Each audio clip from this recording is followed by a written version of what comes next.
आपने एक कहावत तो सुनी होगी कि 100 चूहे खाकर बिल्ली हज को चली। ठीक उसी प्रकार हिंदुओं में 100 पाप करने के बाद एक जनता हरिद्वार को चली।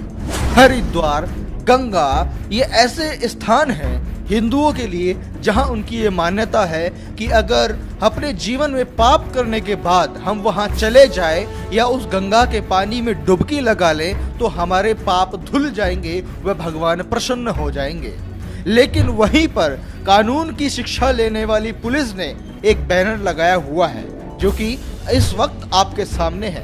उत्तराखंड पुलिस, आप ध्यान दीजिए, उत्तराखंड पुलिस जिसको देवनगरी माना जाता है, देवभूमि के नाम से पुकारा जाता है, ये वही उत्तराखंड है। और उसी उत्तराखंड की पुलिस ये लिखती है कि हरिद्वार धर्म स्थली है।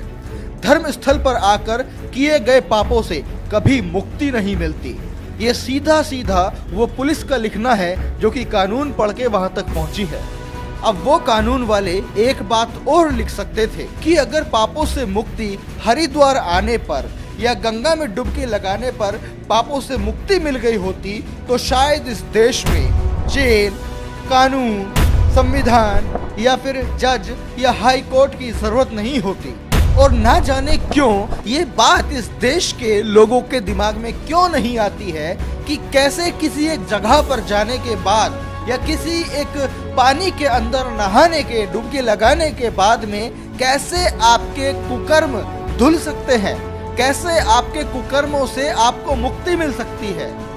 मैं इसमें ज्यादा कुछ नहीं कहूंगा, मैं सिर्फ इतना ही कहूंगा कि जो धार्मिक हिंदू लोग हैं, अगर उनके साथ कोई अन्याय या अत्याचार करता है या उनके घर में कोई चोरी चकारी करता है या उनके साथ कोई भी व्यक्ति गलत काम करता है तो कृपया हिंदू भक्तों, आप ना तो थाने जाइएगा, ना कचहरी जाइएगा, ना एफआईआर दर्ज कराइएगा।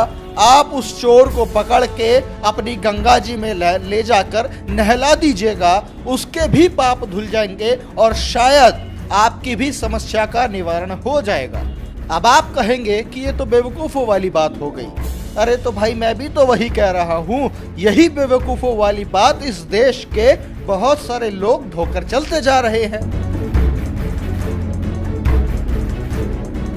तो अब समय बदलाव का है और इस बदलाव में आप अपना कदम आगे की ओर बढ़ाइए। व इस वीडियो को ज़्यादा से ज़्यादा ज़रूर शेयर कीजिए ताकि लोगों को इस सच्चाई के बारे में, इस लॉजिक के बारे में पता चल सके कि अगर हरिद्वार या गंगा में नहाने से पाप धुल जाते तो इस देश में कानून, कचहरी या इन चीज़ों की ज़रूरत नहीं पड़ती।